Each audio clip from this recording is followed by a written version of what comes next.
नमस्कार दोस्तों, एस्ट्रोब्रीक एस्ट्रोलॉजी में आपका स्वागत है। मैं विवेक दुबे। दोस्तों, पिछला वीडियो ऑलरेडी मैंने एरीज, टॉरस, जेमिनाई इन सब पे दे चुका हूँ। तो आज जो वीडियो है दोस्तों, कैंसर असेंडेंट में राहु की प्लेसमेंट को लेके, तो ओवरऑल मैं डिटेल में ये पूरा वीडियो दूंगा आपको कि कैसे आप राहु को चेक कर सकते हैं कैंसर असेंडेंट में।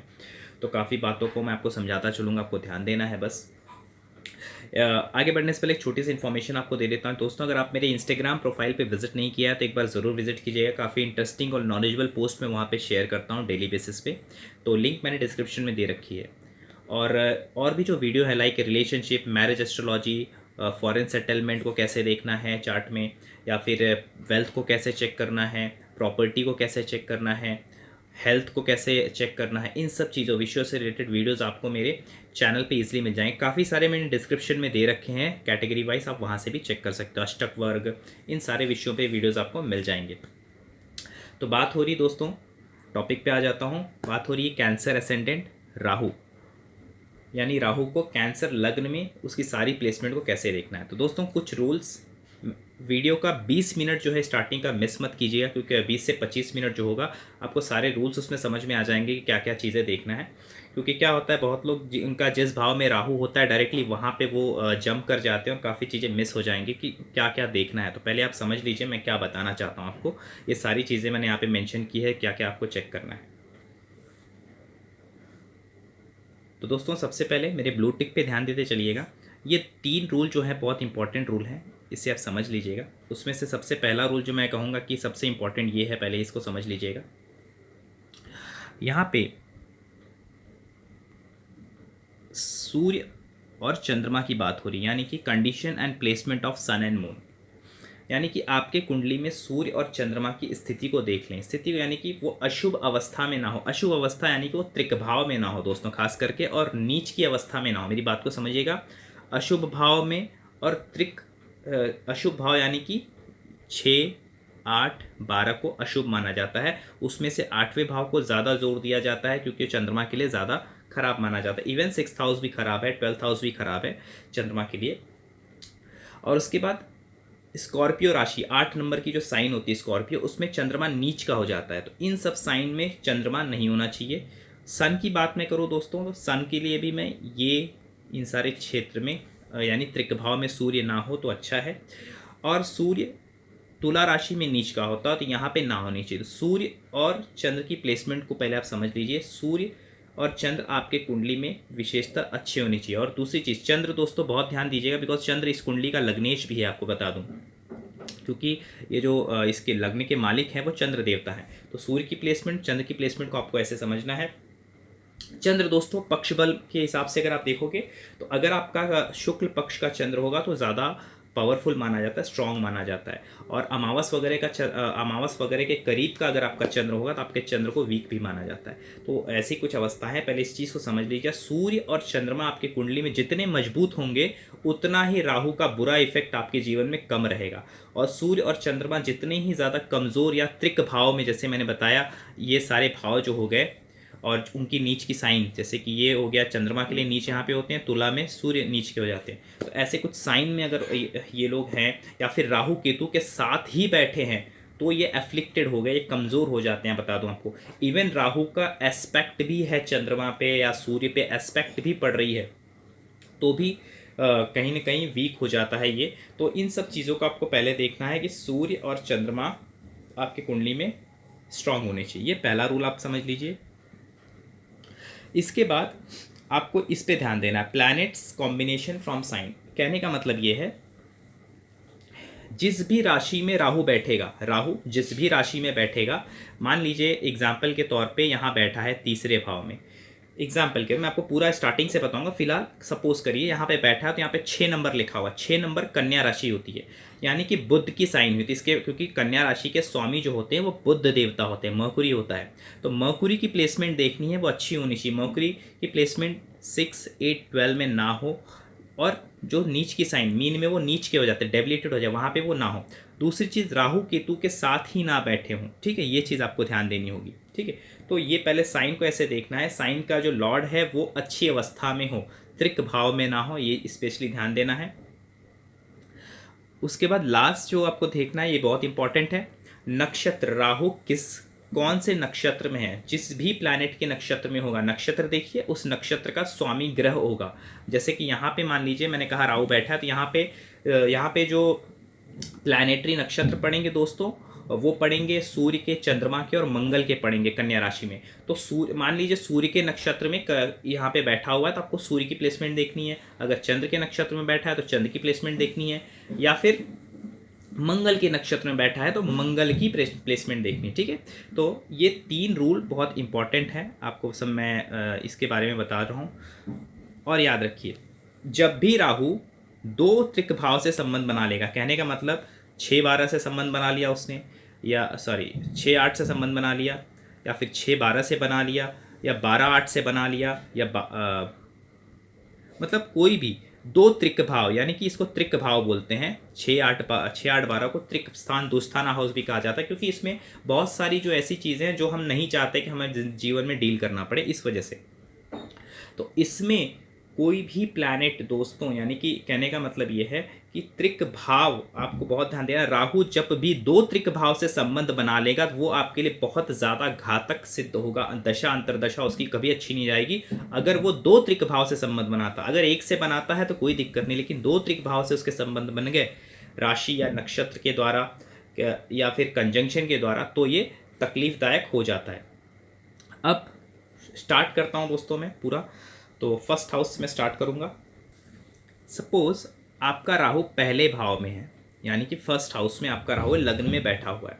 अब मैंने आपको रूल तो बता दिया, अब कुछ चीज़ें और ध्यान दीजिए। ये साइन पे ध्यान दीजिए, मैंने साइन लिखा हुआ है। वाटर साइन में राहु बहुत अच्छा परफॉर्म नहीं करता, उसमें से स्कॉर्पियो सबसे बुरी साइन होती है जिसमें राहु का रिजल्ट बहुत ख़राब आता है। ये मेरा एक्सपीरियंस है। हाँ, रिसर्च के लिए, समहाउ ऑकल्ट साइंस के लिए, तांत्रिक सिद्धि के लिए वो कह सकता हूँ मैं एक हद तक कि काफ़ी अच्छा साइन होता है, लेकिन और अदर चीज़ एस्पेक्ट से देखें तो ये साइन अच्छा नहीं होता। राहु स्कॉर्पियो साइन में ऑलमोस्ट मैं कहूँगा 100 आउट ऑफ 40% वो नेगेटिव हो जाता है अगर स्कॉर्पियो साइन में चला जाता है। उसके बाद अगर मैं कहूँ दूसरा जो ऐसा साइन है जिसमें वो बहुत अच्छा रिजल्ट नहीं देता, तो water sign, again cancer sign की मैं बात कर रहा हूँ, जहाँ पे मैं राहु क्योंकि पहले भाव में होगा तो कर्क राशि में होगा, कर्क लग्न है आपका, तो वाटर साइन हो गया। तो पहले अगर आपको देखना है वाटर साइन को ध्यान देना है कि अगर वाटर साइन में राहु है तो थोड़ा सा वो उतना उसकी पॉजिटिविटी थोड़ी कम हो जाती है। स्कॉर्पियो को ज़्यादा मैंने कहा है फोकस करना। उसके बाद अगर मैं बात करूँ, यहाँ पे मैंने कुछ प्लैनेट मेंशन किए, सैटर्न, जुपिटर, मर्कुरी, आप देख सकते हैं। ये प्लैनेट इन प्लैनेट का मतलब ये है कि सैटर्न इस कुंडली में सबसे घातक प्लैनेट माना जाता है। कैंसर अगर लग्न है आपका तो आप देख सकते हैं शनि आपका सप्तम, यानी कि इसको मारक भाव भी माना जाता है, और अष्टम त्रिक भाव, दोनों का स्वामी बन जाता है यहाँ पे।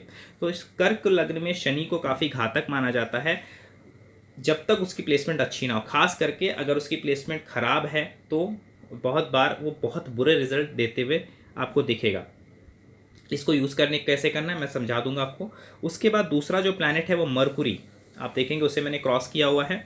तो मर्कुरी यानी कि देख सकते हैं 12th हाउस और 3rd हाउस दोनों का लॉर्ड है, दोनों जो कि ओवरऑल ये देखा जाए तो इस बहुत अच्छा जो मर्कुरी के पास जो लॉर्डशिप है वो बहुत अच्छी नहीं है, इस वजह से उसको भी मैं कहूँगा कि बहुत अच्छा वो परफॉर्म नहीं करता है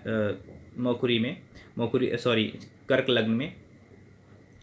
और उसके बाद जुपिटर क्यों, क्योंकि जुपिटर का मूल त्रिकोण साइन जो है दोस्तों, मूल त्रिकोण साइन ये पड़ता है, मूल त्रिकोण साइन 6वें भाव में पड़ता है और भाग्य भाव के वो स्वामी हो जाते हैं।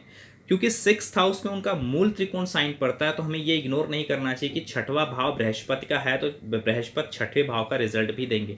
अगर बृहस्पति आपके इस कर्क लग्न में अगर 12वें या 8वें घर में है तो निश्चित ही मैं बिना कुछ संकोच के कह सकता हूँ कि आपकी बृहस्पति की दशा या अंतरदशा बहुत अच्छी नहीं जाएगी। यानी कि देखना है आपको जुपिटर की प्लेसमेंट यहाँ पे या फिर यहाँ पे भी नहीं होना चाहिए, क्योंकि यहाँ पे वो नीच के हो जाते हैं मकर राशि में। तो ये सारी कुछ चीज़ों को ध्यान देना है। उसके बाद बैड कॉम्बिनेशंस मैंने इधर समझा दी। बैड कॉम्बिनेशन यानी कि जैसे मैंने कहा 2 त्रिक भाव 8-12, 6-12 आप देख सकते हैं, 6-8, 8-12, 8-12, 6-12, ऐसे सिचुएशंस आप देखेंगे बैड कॉम्बिनेशन में ऐसे आपको घर मिलेंगे। 8-12 आ गया, देखिए 6-12 आ गया, 2-12 आ गया, 8-12 आ गया। 2-12 तो ठीक है खर्चा कराएगा, लेकिन 8-12 वगैरह ज़्यादा नुकसान कराता है। और उसके बाद गुड कॉम्बिनेशन की बात करें 2-6-11, ये सबसे अच्छा कॉम्बिनेशन होता है विनिंग सिचुएशन के लिए, पैसे के लिए। 2-6-10 स्टेटस के लिए, प्रमोशन के लिए बहुत अच्छा होता है। 2-11 पैसे के लिए बहुत अच्छा होता है। तो ऐसे बहुत सारे कॉम्बिनेशन 3 6 10 ये अगेन पावर पोजीशन इन सब के लिए अच्छा होता है। मार्केटिंग कम्युनिकेशन इन सब लाइन के लिए भी बहुत अच्छा होता है। अब बात हो रही है फर्स्ट हाउस की। राहु बैठा है पहले भाव में दोस्तों। राहु पहले भाव में वाटर साइन में है, मैंने आपको समझा दिया है। अब यहाँ पे हमें पहले देखना है चंद्रमा की स्थिति, एज आई सेड, क्योंकि ये चंद्रमा की राशि है। पहला रूल है हमारा, जैसे कि चंद्रमा की राशि हमें देखनी है। अगर मैंने कहा चंद्रमा यहाँ पे 6वें में, 8वें में, 12वें में नहीं होना चाहिए खास करके। उसके बाद यहाँ पे नीच का हो जाता है। इन सब जगहों पे आपका चंद्रमा नहीं होना चाहिए। और जैसे कि अमावस के पास का चंद्रमा है, आप देख लीजिएगा कौन सा चंद्रमा है आपका। बेसिकली आपके पंचांग जो आप सॉफ्टवेयर से चार्ट निकालोगे उसमें पंचांग में लिखा रहता है। कृष्ण पक्ष अगर होगा तो ओवरऑल कृष्ण पक्ष का चंद्रमा उतना अच्छा नहीं माना जाता। शुक्ल पक्ष का जो चंद्रमा होता है उससे ज़्यादा मजबूत माना जाता है। तो पहले ये देखना है चंद्रमा की स्थिति क्या है। तो ये कुछ जो है इन सब जगहों पे चंद्रमा नहीं होने चाहिए, आपको मैं बता दूं, ये देखना है। और कहाँ होंगे तो ज़्यादा बेटर होगा, जैसे कि मैं बता दूं आपको, अगर यहाँ पे हैं तो अच्छा है, चंद्रमा बहुत अच्छा हो गया। और क्योंकि यहाँ पे एग्जॉल्टेड भी हो जाएंगे, 11th हाउस भी अच्छा हो, यहाँ पे चंद्रमा हो तो अच्छा होगा। इवन यहाँ पे भी ठीक ठाक रिजल्ट देगा, यहाँ पे भी अच्छा रिजल्ट देगा। ठीक है, तो इन सब जगहों पे अच्छा होगा। अब इसके बाद हमने साइन देख लिया, अब नक्षत्र देखेंगे हम। राहु यहाँ पे कौन कौन से नक्षत्र पड़ेंगे। कर्क राशि में जो नक्षत्र पड़ेंगे दोस्तों वो पड़ेंगे बृहस्पति देवता के नक्षत्र पड़ेंगे। उसके बाद इसमें शनि देवता के नक्षत्र पड़ेंगे और बुध देवता यानी मरकुरी के नक्षत्र पड़ेंगे। अगर आपके चार्ट में ये गुरु के नक्षत्र में है तब तो काफ़ी हद तक ये ज़्यादा प्रॉब्लम नहीं क्रिएट करेगा यहाँ पे बैठा राहु। अगर शनि के नक्षत्र में है या मरकुरी के नक्षत्र में है तो मरकुरी और शनि की प्लेसमेंट देख लीजिए। अगर शनि आपके कुंडली में यहाँ पे बैठा है, यहाँ पे बैठा है, यहाँ पे बैठा है तो कोई खास बहुत अच्छा रिजल्ट नहीं दे पाएगा यहाँ पे बैठा रहो। अगर आपका शनि यहाँ बैठा है, इवन मैं कहूँगा कि यहाँ बैठा है, तो एक हद तक काफ़ी अच्छा रिजल्ट मिलेगा। कारण इसका ये है क्योंकि शनि, जैसे मैंने कहा कि अब इसका कॉम्बिनेशन क्या निकलेगा। अगर आप राहु फर्स्ट हाउस में बैठा है, अगर वो शनि के नक्षत्र में बैठता है, वो देखिए यहाँ पे उसका ये फर्स्ट हाउस, 7th हाउस और 8th हाउस का कॉम्बिनेशन। अगर शनि की प्लेसमेंट यहाँ हुई, इस भाव में या इस भाव में हुई, 6वें या 12वें में आपका शनि है और राहु शनि के नक्षत्र में पहले भाव में बैठा है, तो ये राहु 100% आपको बुरा रिजल्ट देगा। अगर शनि 6वें 12वें में है तो 10वें में एक बार होगा, यहाँ पे भी बुरा रिजल्ट देगा, बट उतना बुरा नहीं जितना कि इन सब पोजीशंस में दे सकता है। ठीक है, उसके बाद मरकुरी की बात यहाँ करें। अगर मरकुरी के नक्षत्र में भी यही कहूँगा, बुध यहाँ पे नहीं होने चाहिए। अगर हैं तो दिक्कत होगी, उनकी दशा अंतरदशा बहुत अच्छी नहीं जा पाएगी, क्योंकि 12वें का स्वामी ऑलरेडी है तो उसको 2 त्रिक भाव मिल जाएंगे। आप खुद समझिए, जैसे कि 12वें का तो स्वामी है बुध और यहाँ बैठ गया तो 2 त्रिक भाव से बुध ने संबंध बना लिया और राहु उसके नक्षत्र में, तो राहु को 2 त्रिक भाव का संबंध मतलब कनेक्शन मिल जाएगा, तो उसकी जो महादशा अंतरदशा होगी वो बहुत अच्छी नहीं जाएगी। ठीक है, तो यहाँ पे बृहस्पति के नक्षत्र में अगर होगा तो अच्छा है, बशर्ते बृहस्पति मैंने बता दिया जुपिटर की प्लेसमेंट भी यहाँ पे, जुपिटर यहाँ पे या यहाँ पे नहीं होना चाहिए और यहाँ पे भी नहीं होना चाहिए इन सब, क्योंकि वहाँ पे नीच का हो जाता है। ठीक है, तो ये राहु की होगी फर्स्ट प्लेसमेंट की बात। राहु अगर आपके फर्स्ट हाउस में होगा दोस्तों, तो बेसिकली जैसे मैंने कहा, ऐसा पर्सन जो होता है थोड़ा सा अटेंशन सीकिंग हो जाता है इंसान। कहते हैं ना कि अपनी पहचान बनाने में बहुत बोलते हैं ना कि बहुत ललाहित होता है कि लोग उसको सोसाइटी में उसको अटेंशन दे, उसको पूछें, उसकी जो प्रगति है उस पर लोग ध्यान दें कि वो कितना उन्नति कर रहा है, और अपनी उन्नति को लेकर बहुत ऑब्सेशन, उसके अंदर एक ऑब्सेशन भी होता है कि मेरी इमेज मार्केट में एक बड़े लेवल पे जाए। तो ऐसा थोड़ा सा उसके अंदर एक भूख आपको दिखेगी कि एक खुद का एक बड़ा इमेज बनाना चाहता है, लोगों का अटेंशन अपनी तरफ से खींचना चाहता है, ये मैं कहूँगा। और ऐसा राहु फर्स्ट हाउस में होगा तो मैं कहूँगा ऐसे इंसान को ये थोड़ा सा अपने आप में थोड़ा सा मतलबी हो जाते हैं, ये मैं कहूँगा। इसको गलत मत लीजिएगा, जस्ट जो है मैं आपको वो बता रहा हूँ। अब बात करते हैं राहु अगर यहाँ बैठा हो सेकंड हाउस में, सेम फॉर्मूला यूज़ करिएगा। साइन यानी सूर्य की कंडीशन पहले देख लीजिए, क्योंकि सूर्य का साइन है, लियो साइन है यानी सूर्य का साइन है, तो सबसे पहले साइन देखेंगे। सूर्य का मैंने बता दिया, सूर्य यहाँ पे नहीं होने चाहिए, यहाँ पे नहीं होने चाहिए, यहाँ पे नहीं होने चाहिए, और यहाँ पे नहीं होने चाहिए। इन सब जगहों पे सूर्य नहीं है और कहीं पे है तो ठीक ठाक रिजल्ट मिलेगा, कोई खास बुरा रिजल्ट नहीं मिलेगा आपको। साइन पहले देख लीजिएगा, एक परसेंटेज बनाते चलिएगा। जैसे कि राहु, जैसे कि ये फायर साइन है तो यहाँ पे कोई प्रॉब्लम नहीं है। फायर साइन में आप देख सकते हैं मैंने येलो टिक किया हुआ है, तो फायर साइन में राहु आया है, पहले आप वो समझ लीजिए। उसके बाद साइन वाइज देख लीजिएगा कि सन की प्लेसमेंट क्या है, वो टिक कर लीजिए। जैसे अगर सन की प्लेसमेंट 6, 8, 12 में चली गई या यहाँ पे तुला में आके वो नीच के हो गए, तो एक तरह से आप मार्क कर लीजिए कि ये 25% ये नेगेटिव हो गया आपके लिए, यानी कहीं ना कहीं ये नेगेटिव रिजल्ट दे सकता है। अगर 12th हाउस में होगा तो पैसे का नुकसान कराएगा। अगर सूर्य 8वें भाव में होगा तो अगेन मैं कहूँगा फैमिली, वेल्थ, इन सब चीज़ों का एक बोलते हैं ना एक तरह से ट्रांसफॉर्मेशन या फिर ख़राब करना है इसका, बोलते हैं ना कि आप दुरुपयोग करोगे या ख़राब कर दोगे इसको, आपके हाथों से वेस्ट हो जाएगी, ऐसा कह सकता हूँ। फैमिली में टेंशन, फैमिली में मिसअंडरस्टैंडिंग तो रहेगी। वैसे राहु सेकंड हाउस में है तो ये सारी चीज़ें देता है। फैमिली में मिसअंडरस्टैंडिंग, आपके बोलने को लोग गलत समझे, आपके बोलने की वजह से परिवार में मतभेद वगैरह हो, ऐसी चीज़ें। और सबसे इंपॉर्टेंट चीज़ आपके खाने पे दुष्प्रभाव डालता है, यानी कि नॉन वेज, ड्रिंकिंग, नशे की लत, ऐसी चीज़ों में डाल देता है राहु दूसरे भाव में हो तो यहाँ पे आपको इस पे बहुत फोकस करना है कि राहु सेकंड हाउस में है तो आप ये ध्यान दीजिए। ये जो मैंने चीज़ें बताई, अपना खान पान सात्विक रखेंगे जितना, उतना आपके जीवन के लिए ये अच्छा होगा।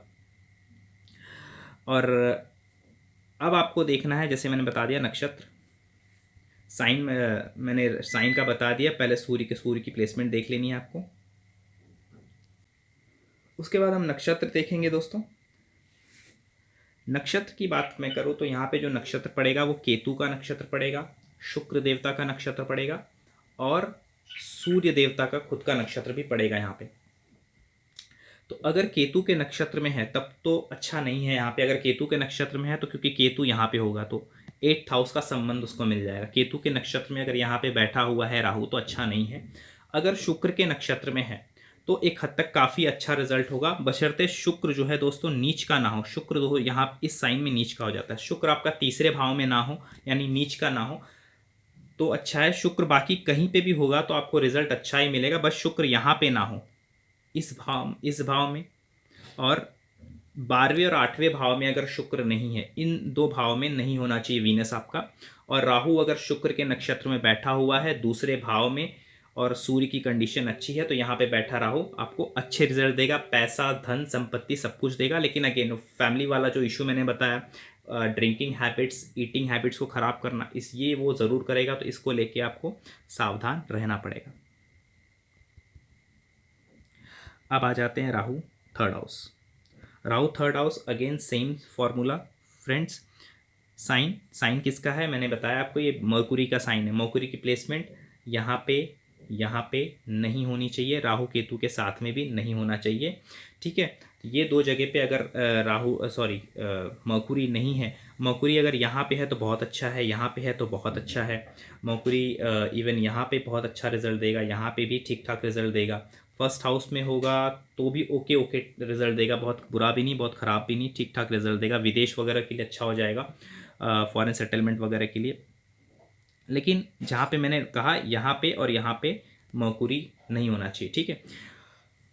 इस कंडीशन में मरकुरी पॉजिटिव हो जाएगा काफ़ी हद तक, और मरकुरी कंबस्ट नहीं होना चाहिए। वीनस के केस में भी देख लीजिएगा, क्योंकि वीनस और मरकुरी बहुत बार होता है कि सूर्य से कंबस्ट हो जाते हैं।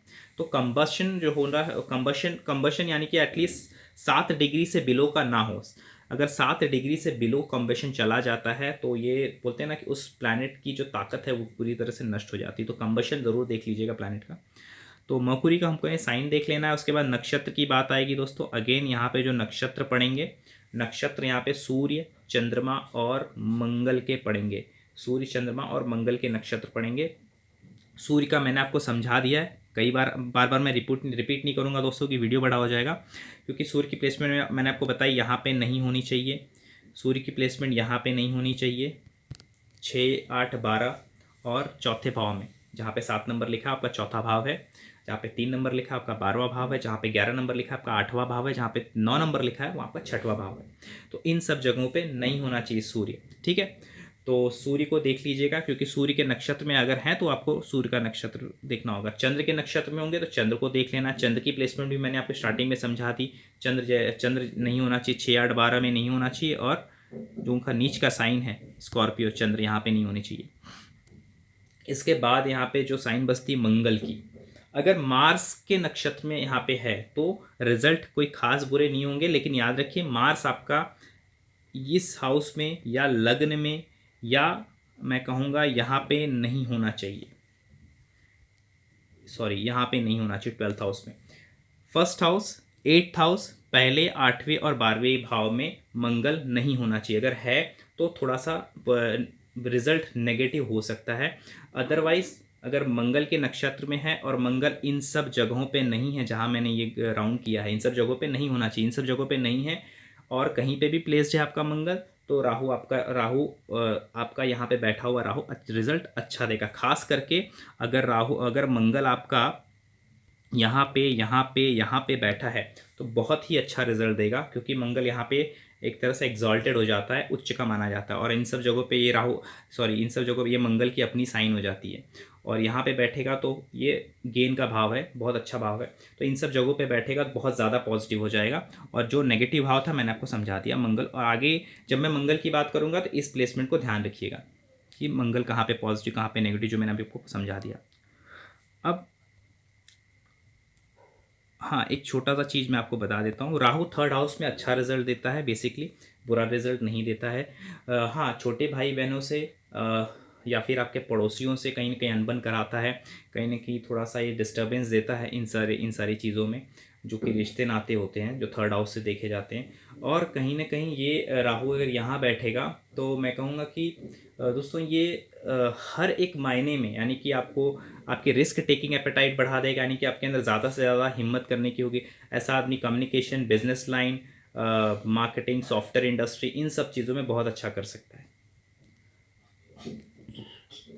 अब राहु को बात करते हैं। अगर आपका राहु 4थे भाव, ये शुक्र की साइन है। पहला रूल, मैंने शुक्र के बारे में आपको थोड़ी देर पहले बताया, आपका शुक्र नीच का नहीं होना है, यानी कि 3rd हाउस में नहीं होना चाहिए, यहाँ पे नीच का हो जाता है। और आपका मैं कहूँगा जो शुक्र है यहाँ पे ना हो, 8th हाउस में ना हो, ये आप देखेंगे तो अच्छा रहेगा। 12th हाउस में ना हो तो भी अच्छा है, बट स्टिल 12th हाउस एक बार एक्सेप्टेबल है इस केस में, क्योंकि फॉरेन के लिए अच्छा हो जाता है। राहु अगर 4th हाउस में है और शुक्र 12th हाउस में है तो कहीं ना कहीं फॉरेन के लिए वो अच्छा हो जाता है, फॉरेन सेटलमेंट वगैरह के लिए और अच्छा हो जाता है। तो यहाँ पे बैठा राहु आपको घर से दूर करता है, आपके मदरलैंड से आपको दूर करने की कोशिश करता है। ऐसा इंसान बहुत बार ऐसा होता है, पढ़ाई के लिए, नौकरी के लिए वो दूर जाता है अपने मदरलैंड से, चाहे स्टेट से जाए या फिर आउट ऑफ कंट्री जाने की, जो बोलते हैं ना कि आउट ऑफ कंट्री जाने की जो चांसेस होते हैं बढ़ जाते हैं। शुक्र देख लेना है, शुक्र की प्लेसमेंट खराब ना हो, जो मैंने क्रॉस किया है यहाँ पे ना हो इन सब जगहों पे, ठीक है। उसके बाद नक्षत्र देख लेना दोस्तों। यहाँ पे अगेन जो नक्षत्र पड़ेगा दोस्तों वो नक्षत्र होगा मंगल का, और राहु का अपना नक्षत्र भी यहाँ पे पड़ेगा जो कि स्वाति नक्षत्र होता है। स्वाति राहु अगर अपने खुद के नक्षत्र में तो बहुत अच्छी बात है, स्वाति राहु का अच्छा नक्षत्र है तो कोई दिक्कत नहीं है। मंगल के नक्षत्र में होगा तो आपको कैसे देखना है मैंने आपको थोड़ी देर पहले समझाया था। मंगल की प्लेसमेंट कहाँ होनी चाहिए, कहाँ नहीं होनी चाहिए, उसको आप वैसे उस तरह से देखिएगा। लग्न में नहीं होना चाहिए, 12th हाउस में नहीं होना चाहिए, 8th हाउस में नहीं होना चाहिए, ये ध्यान दीजिएगा मंगल के लिए, ठीक है। और राहु का मैंने बता दिया। तो यहाँ पे बैठा राहु मैंने कहा थोड़ा सा माता के लिए तकलीफदायक होता है, आपको विदेश जाने के लिए मददगार होता है। और यहाँ पे अगर राहु बैठा तो इंसान अपने कंफर्ट जोन को लेके, यानी अपने अपने जीवन को कितना आरामदायक बनाओ, इस चीज़ को लेके, अपने कंफर्ट जोन को लेके बहुत ही ऑब्सेसिव होता है, यानी कि भूखा, उसके अंदर भूख होता है कि अपने जीवन को कितना मैं लग्जरियस बना दूँ, कितना मैं सुख साधन अपने आसपास रखूँ, इसका एक थोड़ा सा उसको बहुत ज़्यादा क्रेज़ होगा। अब बात करते हैं राहु 5th हाउस में। अगेन दोस्तों वाटर साइन मैंने यहाँ पे मेंशन किया है, थोड़ा सा नेगेटिव हो जाता है। और वैसे भी राहु 5th भाव में अच्छा रिजल्ट नहीं देता है संतान के लिए, पुत्र के लिए ये बहुत कोई अच्छी प्लेसमेंट नहीं है, आपको बता दूं।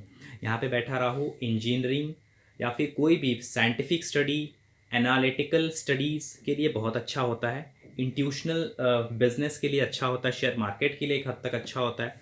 लेकिन यहाँ पे बैठा राहु आपको फॉर्मल एजुकेशन में तकलीफ देता है, आपके फोकस को स्टेबल नहीं रहने देता है, इंटेलेक्ट आपका हमेशा बोलते हैं आपका इंटेलेक्ट को दूषित करता है, आपकी जो बौद्धिक क्षमता है उसको कहीं ना कहीं खराब करता है। तो 5th भाव का राहु अप्रिशिएबल नहीं होता, फर्स्ट थिंग। दूसरा चीज़ वाटर साइन में है, मैंने कह दिया उतना अच्छा, थोड़ा सा उसका नेगेटिविटी यानी 25% ऑलमोस्ट वो नेगेटिव हो गया, ऐसा समझ के चलिए। उसके बाद साइन देखना है।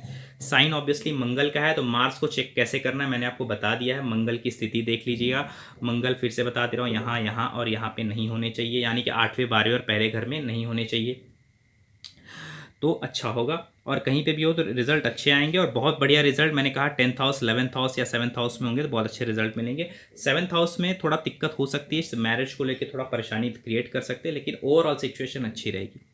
ठीक है, तो राहु 5th हाउस में बहुत अच्छा नहीं करता है, बट स्टिल जैसे मैंने कहा आपको पहले मंगल को देख लेना है। मंगल को देखने के बाद नक्षत्र देख लेना है। नक्षत्र, यहाँ पे जो नक्षत्र पढ़ेंगे दोस्तों, अगेन वही नक्षत्र पढ़ेंगे जो मैंने यहाँ पे बताया था, वही नक्षत्र यहाँ पे भी पढ़ेंगे।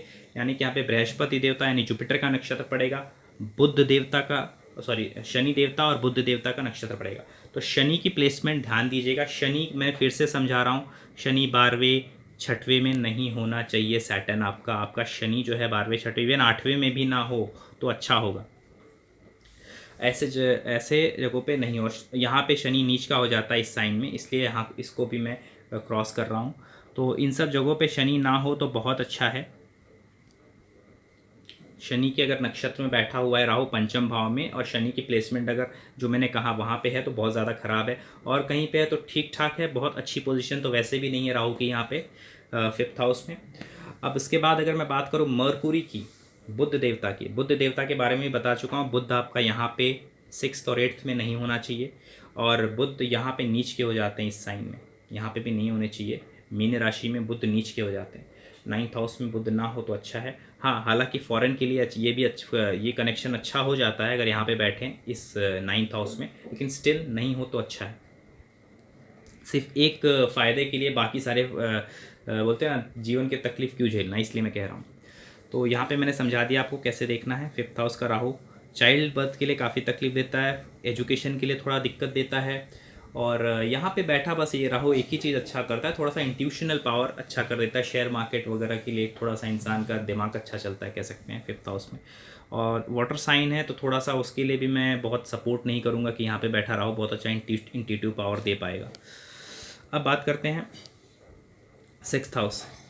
अमूमन दोस्तों 6वें भाव का राहु बहुत अच्छा माना जाता है, बहुत अप्रिशिएटेड होता है। जैसे 3rd हाउस का अप्रिशिएबल होता है, वैसे ही 6th हाउस का भी राहु बहुत अच्छा अप्रिशिएटेड होता है। यहाँ पे अगेन आपको साइन देखना है, बृहस्पति देवता यानी जुपिटर। जुपिटर मैं आपको बता चुका हूँ, जुपिटर 8th 12th और जुपिटर 7th हाउस में नहीं होने चाहिए, क्योंकि 7th हाउस में वो नीच के हो जाते हैं, मकर राशि में डेविएटेड होते हैं, इसके लिए यहाँ पे नहीं होने चाहिए। और कहीं पे भी जुपिटर हैं वो ठीक ठाक रिजल्ट देंगे, अच्छा रिजल्ट देंगे।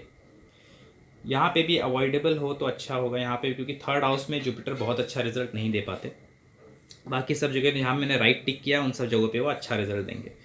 तो कहाँ पे नहीं होने चाहिए मैं आपको वो बताते जा रहा हूँ। तो इन सब जगहों पे नहीं होने चाहिए, वो ध्यान दे दीजिएगा, बहुत इंपॉर्टेंट है। और कहीं पे भी हो तो ठीक ठाक रिजल्ट मिलेगा। उसके बाद नक्षत्र यहाँ पे जो पढ़ेंगे दोस्तों, यहाँ पे अगेन केतु का नक्षत्र पड़ेगा। केतु के नक्षत्र में यहाँ राहु ना हो तो अच्छा है, क्योंकि ऑब्वियसली केतु की अगर मैं बात करूँ, केतु तो यहीं पे होगा, अगर राहु यहाँ है तो केतु यहाँ पे होगा। और केतु के नक्षत्र में अगर यहाँ पे राहु बैठेगा, यहाँ पे मूल नक्षत्र पड़ेगा केतु का, अगर राहु उसके नक्षत्र में बैठता है तो बहुत अच्छा नहीं है। उसके बाद शुक्र का नक्षत्र पड़ेगा। शुक्र का पोजीशन मैंने बता दिया आपको कैसा आना चाहिए, मैंने पहले भी बता दिया है, तो उस शुक्र की पोजीशन देख लीजिए, नक्षत्र की मैं बात कर रहा हूँ। उसके बाद यहाँ पे सूर्य का नक्षत्र पड़ेगा। सूर्य का मैंने कई बार आपको समझा दिया है पहले ही स्टार्टिंग में वीडियो के, सूर्य और चंद्र को कैसे देखना है। तो सूर्य की प्लेसमेंट देख लीजिएगा चार्ट में, कितनी अच्छी है कितनी बुरी है, उस हिसाब से राहु रिजल्ट देगा। वैसे 6वें भाव का राहु लिटिगेशन, कॉम्पिटिशन, इन सब चीज़ों के लिए अच्छा होता है। हाँ, यहाँ पे मैं एक कहूँगा, आप यहाँ पे राहु है तो कानून से खिलवाड़ ना करें, कानून तोड़े ना तो अच्छा रहेगा। थोड़ा सा सरकार के नियमों का पालन करें, उल्लंघन करने की हमेशा कोशिश ना करें। और राहु यहाँ का 6th हाउस का आपको विजय दिलाता है, लिटिगेशन, मुकदमा, दुश्मन आपका जल्दी कुछ बिगाड़ नहीं पाता। हाँ, लेकिन एक चीज़ है कि आपके दुश्मन बढ़ाता ज़रूर है यहाँ पे राहु, तो ये चीज़ का ध्यान दीजिएगा। अगेन अब बात करते हैं दोस्तों, राहु अगर आपके 7th हाउस में हो, यहाँ पे राहु बैठा है अगर आपका, तो इम्पॉर्टेंट ये है कि आप शनि की प्लेसमेंट देखें पहले, क्योंकि शनि की प्लेसमेंट कैसे देखनी है, शनि इन सब जगहों पे नहीं होने चाहिए, और इवन यहाँ पे भी ना हो तो अच्छा है, बिकॉज यहाँ पे नीच के हो जाते हैं। इन सब जगहों पे शनि ना हो तो बहुत अच्छा होगा, और इनके साथ भी नहीं होने चाहिए। जो भी प्लैनेट्स अभी तक मैं बताया वो राहु केतु के साथ ही ना बैठे हों, ये ज़रूर ध्यान दीजिएगा। तो इन सब जगहों पे शनि ना बैठा हो तो अच्छा होगा, क्योंकि दो त्रिक भाव का संबंध बन जाता है दोस्तों। मैं आपको फिर से समझा रहा हूँ, दो त्रिक भाव का संबंध नहीं बनना चाहिए, क्योंकि देखो शनि यहाँ का मालिक है, और अगर वो यहाँ जाके बैठ गया तो दो त्रिक भाव का संबंध शनि ने बना लिया। और राहु अगर शनि के साइन में है और शनि ने ऐसे संबंध बना रखे हैं तो बहुत ज़्यादा हानि पहुँचाएगा सप्तम भाव को। सप्तम भाव को राहु वैसे भी बहुत अच्छा नहीं माना जाता है, तो मैरिड लाइफ, बिजनेस पार्टनरशिप को काफ़ी हानि पहुँचा सकता है यहाँ पर बैठा राहु। सोसाइटी में आपका इमेज खराब कर सकता है, सोसाइटी वाले आपको लेके काफ़ी भी मतलब गलत धारणाएं रख सकते हैं, समाज में आपको लेके गलत धारणाएं लोग रख सकते हैं। तो ये चीज़ें यहाँ पे हो सकती हैं। राहु 7th हाउस में हो और शनि यहाँ पे अगर खराब, राहु 7th हाउस में वो तो रिजल्ट होता है, लेकिन शनि खराब हो जाए तो बहुत सारी चीज़ें यहाँ पे 7th हाउस से रिलेटेड वो और ख़राब कर देगा। तो शनि की प्लेसमेंट यानी कि जैसे कि साइन है शनि का, इसलिए आपको पहले साइन के हिसाब से शनि को देख लेना है। अब उसके बाद यहाँ पे नक्षत्र सूर्य चंद्रमा का पड़ेगा और मंगल का पड़ेगा, तो उनके नक्षत्र देख लीजिएगा। जिसके भी नक्षत्र में हो, जिसके नक्षत्र में, मान लीजिए सूर्य के नक्षत्र में है यहाँ पे, तो सूर्य की स्थिति देखिएगा। अगर चंद्र के नक्षत्र में है तो चंद्र की स्थिति देखनी है। अगर मंगल के नक्षत्र में तो मंगल की स्थिति देखनी। स्थिति कैसी अच्छी है, कौन सी खराब है, मैं पहले बता चुका हूँ दोस्तों आपको, ठीक है। अब राहु अगर आपका 8वें भाव में हो, राहु 8वें भाव में दोस्तों रिसर्च के लिए, एनालिसिस के लिए, खुफिया विभाग में काम करने के लिए, जैसे कि स्पाई हो गए, ऐसे जो जो खुफिया विभाग है, इन सब जगहों पे काम करने के लिए बहुत अच्छा है, बहुत अच्छी प्लेसमेंट होती है। लेकिन एक्सीडेंटल प्रोन्स में ये सिचुएशन थोड़ी ख़राब हो जाती है, यानी कि अगर आप ड्राइविंग करते हो एक्सीडेंट के चांसेस बढ़ जाते हैं। आप कहीं ऊंचाई पे कोई ऐसा काम करते हो जिसमें रिस्क ज़्यादा है, एक्सीडेंटल प्रोन्स ज़्यादा हैं जिस काम में, उस काम को करते हो तो वहाँ पे भी आपका रिस्क बढ़ जाता है चोट लगने की, दुर्घटनाओं की, ठीक है। तो राहु इस वजह से 8th हाउस में अप्रिशिएबल नहीं है। अदरवाइज रिसर्च, एनालिसिस, टेक्निकल चीज़ों के लिए राहु का यहाँ होना अच्छा होता है। अब यहाँ पे अगेन शनि का ही साइन है, एक्वेरियस साइन पड़ता है, तो अगेन वही साइन की बात करूँ तो शनि को देख लीजिएगा। और नक्षत्र की मैं यहाँ पे बात करूँ तो यहाँ पे जो नक्षत्र पड़ेंगे मंगल देवता के नक्षत्र पड़ेंगे। अगर मंगल के नक्षत्र में राहु बैठा है तो मंगल की पोजीशन देख लीजिएगा। और उसके बाद राहु का खुद का अपना ही नक्षत्र यहाँ पे पड़ेगा सतभीषा। तो अगर राहु अपने नक्षत्र में तब तो कोई दिक्कत नहीं है। उसके बाद जो नक्षत्र पड़ेगा, वो जो नक्षत्र होगा वो होगा दोस्तों बृहस्पति देवता का नक्षत्र। अगर बृहस्पति देवता के नक्षत्र में तो बृहस्पति देवता को देख लीजिएगा। प्लेसमेंट कैसे देखनी मैंने आपको पहले ही समझा दिया है कि बृहस्पति के लिए एक बार फिर से रिपीट कर देता हूँ। बृहस्पति आपका यहाँ पे और यहाँ पे नहीं होने चाहिए विशेषकर, ठीक है, जब राहु यहाँ पे होगा 8वें भाव में, ठीक है। ये आपको समझ में आ गया। अब बात करते हैं राहु अगर 9th हाउस में हो। राहु 9th हाउस में दोस्तों विदेश यात्राओं या फिर किसी भी ट्रैवल इंडस्ट्री में आप काम करते हैं जहाँ पे बहुत सारी यात्राएं करनी है, ट्रैवलिंग ज़्यादा करनी है, उसके लिए अच्छा है। जैसे कि आप वीलॉग वगैरह आज के डेट में लोग करते हैं, आपने देखा होगा, ट्रैवलर्स, ब्लॉगर्स, इन सब के लिए पोजीशन अच्छी होती है।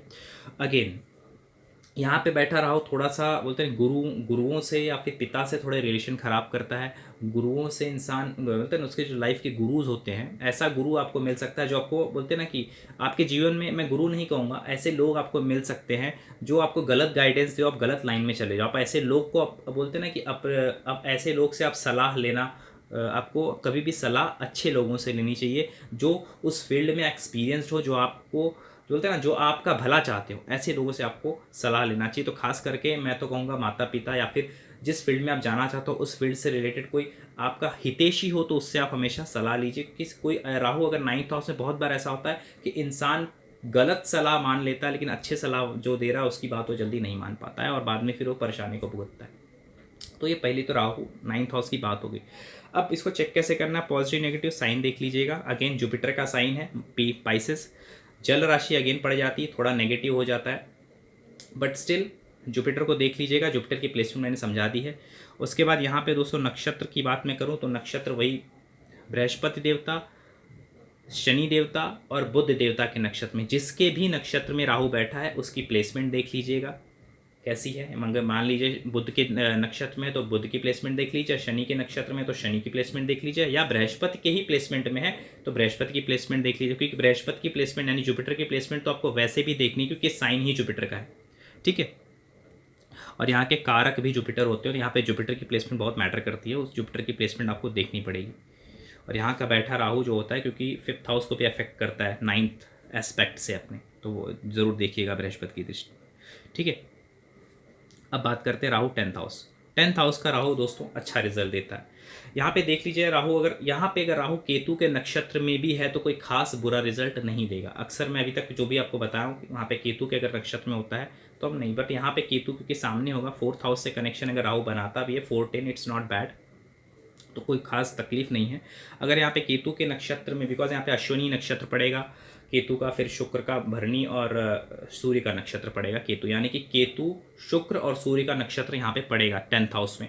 तो सबसे पहले साइन मंगल की साइन है, मार्स की प्लेसमेंट आपको देख लेनी। मार्स की प्लेसमेंट मैंने बता दी दोस्तों, यहाँ पे यहाँ पे यहाँ पे नहीं होनी चाहिए, विशेष ध्यान दीजिएगा, ठीक है। मंगल इन सब स्थान पे नहीं होना चाहिए आपका। और उसके बाद नक्षत्र मैंने बता दिया, केतु को देख लीजिएगा, केतु तो सामने ही रहेगा आपके।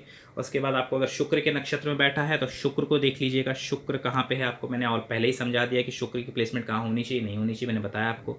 अगर सूर्य के प्लेसमेंट में तो मैंने आपको वो भी समझाया कि सूर्य की प्लेसमेंट कहाँ अच्छी है कहाँ बुरी है, वो भी आप देख लीजिएगा।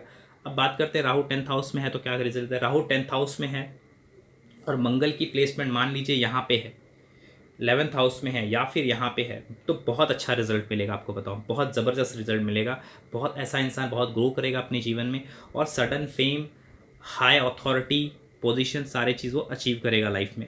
हाँ, एक चीज़ प्रॉब्लम होती है, राहु 10th हाउस में होता है तो इंसान एक से ज़्यादा प्रोफेशंस में इन्वॉल्व हो जाता है और कंफ्यूज हो जाता है बहुत बार कि उसे किस कैटेगरी ऑफ फील्ड में काम करना है। तो ये अक्सर होता है इंसान के साथ राहु जब 10th हाउस में, तो उसके बाद वो भ्रमित हो जाता है कि मैं तो ये काम भी कर लेता हूँ, ये काम भी कर लेता हूँ, ये वाला काम भी कर लेता हूँ, तो वो बाद में यहाँ पे आके फंस जाता है कि मैं कौन सा काम करूँ, और इसमें बहुत सारा समय अपने जीवन का गवा देता है। ये मेरा एक्सपीरियंस है, बट स्टिल सीधी सी बात है, राहु अगर आपका 10th हाउस में तो बहुत क्लियरली आप किसी को कम्युनिकेट नहीं कर पाओगे कि आप एक्चुअली ऑफ लाइफ में करना क्या चाहते हो, आपका मोटिव क्या है, आपका इंटरेस्ट क्या है, इंटरेस्ट ऑफ फील्ड क्या है, ये बताने में बड़ी दिक्कत होती है।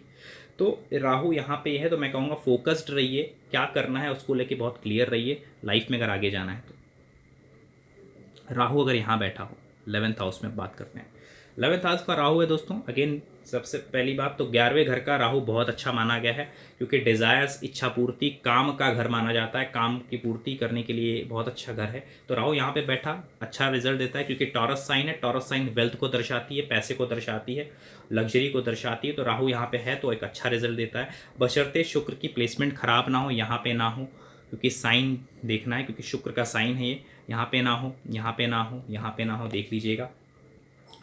और उसके बाद इसमें जो नक्षत्र पड़ेंगे, सूर्य के नक्षत्र पड़ेंगे, चंद्रमा के नक्षत्र पड़ेंगे और मंगल के नक्षत्र पड़ेंगे। जिसके भी नक्षत्र में होगा, मान लीजिए सूर्य का होगा तो सूर्य की प्लेसमेंट देख लीजिएगा, मंगल के नक्षत्र में यहाँ राहु बैठा है तो अमूमन अच्छा ही रिजल्ट देगा। अगर मंगल के प्लेस यहाँ पे बैठा है, मंगल की स्थिति अच्छी है तो यहाँ पे बैठा राहु बहुत अच्छा रिजल्ट देगा, आपको बता दूँ। सूर्य चंद्र जिसके भी नक्षत्र में बैठा होगा उसकी प्लेसमेंट देख लीजिए, मैंने ऑलरेडी आपको बता दिया प्लेसमेंट कैसे देखनी है। अब बात करते हैं राहु अगर आपका 12वें भाव 12th हाउस में बैठ गया है, 12th हाउस में अगर आपका राहु बैठा हुआ है दोस्तों, सबसे पहले साइन की बात मैं करूँगा। 12वें घर में बैठा राहु वैसे बहुत अच्छा नहीं माना गया है, एक हद तक विदेश के लिए ठीक है, विदेशी लोगों से डील करने के लिए अच्छा है, अचानक विदेश से कोई धन, विदेश डीलिंग से यानी कि फॉरेन डीलिंग से आपको अच्छा पैसा आ सकता है, इसके लिए अच्छा है। अदरवाइज ये प्लेसमेंट बहुत अच्छी बहुत अप्रिशिएबल नहीं है, पहली बात तो, ठीक है। अब इसके बाद साइन की मैं बात करूं तो बुध की प्लेसमेंट, बुध यहाँ पे नहीं होने चाहिए, ध्यान दीजिएगा। और उसके बाद नक्षत्र की बात करें, यहाँ पे जो नक्षत्र पड़ेंगे वो मंगल देवता के नक्षत्र पड़ेंगे, मृगशिरा नक्षत्र पड़ेगा। उसके बाद आद्रा नक्षत्र राहु का खुद का अपना नक्षत्र पड़ेगा। अगर मंगल के नक्षत्र में है तो मंगल की प्लेसमेंट देख लीजिएगा, अगर राहु अपने ही नक्षत्र में आद्रा में तो कोई दिक्कत ही नहीं है, या फिर बृहस्पति के नक्षत्र में हो सकता है, क्योंकि यहाँ पे जो नक्षत्र पड़ेंगे मंगल, राहु और बृहस्पति के पड़ेंगे। तो मंगल का मैंने बताया है कैसे देखना है, मंगल की प्लेसमेंट कौन सी अच्छी कौन सी बुरी, कई बार बता चुका हूँ। राहु अपने नक्षत्र में कोई दिक्कत ही नहीं है। आद्रा नक्षत्र में अगर राहु होगा तो वैसे तो बता दूं, आद्रा नक्षत्र में कोई प्लैनेट बैठता है तो जब उसका दशा चलता है तो थोड़ा बहुत तेज़ी से अप डाउन होता है उसके जीवन में, क्योंकि आद्रा नक्षत्र एक थोड़ा सा बोलते हैं ना कि रौद्र रूप को दर्शाता है शिव के। तो यहाँ पे कोई इस नक्षत्र में अगर कोई प्लैनेट बैठता है तो जब उस प्लैनेट की दशा अंतर दशा आती है तो लाइफ में थोड़ा सा ना जर्क लगता है आपको, कुछ बोलते हैं ना बहुत तेज़ी से ऊपर नीचे आपके लाइफ का ग्राफ जाता है, परेशानियाँ आना, अच्छा हो जाना, या फिर अच्छा बोलते हैं ना अर्श से फर्श, फर्श से अर्श पे लेके जाता है बहुत तेज़ी से। तो इस प्लेसमेंट को अगर आद्रा में हुआ तो ये समझिएगा। और बृहस्पति के नक्षत्र में हुआ तो बृहस्पति की प्लेसमेंट देख लीजिएगा दोस्तों, ठीक है। और सबसे इम्पॉर्टेंट मैंने आज सारे भाव आपको बता दिए, ये इसको समझ लीजिएगा। जब भी दो त्रिक भाव कोई भी साइन जुड़ जाएगा, जैसे कि शनि जाके 12वें में बैठ गया, दो त्रिक भाव हो जाएगा। अगर बुध जाके यहाँ या यहाँ बैठ गया तो दो त्रिक भाव से जुड़ जाएगा। बृहस्पति जाके यहाँ या यहाँ बैठ गया तो दो त्रिक भाव से संबंध बना लेगा। अगर ऐसा प्लेसमेंट किसी का भी है और उसके साइन में राहु बैठा है या उसके नक्षत्र में बैठा है तो कहीं ना कहीं वो थोड़ा सा हानिकारक हो जाता है आपके जीवन के लिए, ठीक है। तो आशा करता हूँ आपको वीडियो अच्छा लगा। वीडियो को ज़रूर लाइक कीजिएगा दोस्तों, काफ़ी लंबा वीडियो बनाया है। और साथ ही साथ चैनल को सब्सक्राइब कीजिएगा। मिलता हूँ फिर नेक्स्ट वीडियो लियो लगने के लिए। तब तक के लिए दोस्तों नमस्कार, चैनल को सब्सक्राइब कीजिएगा।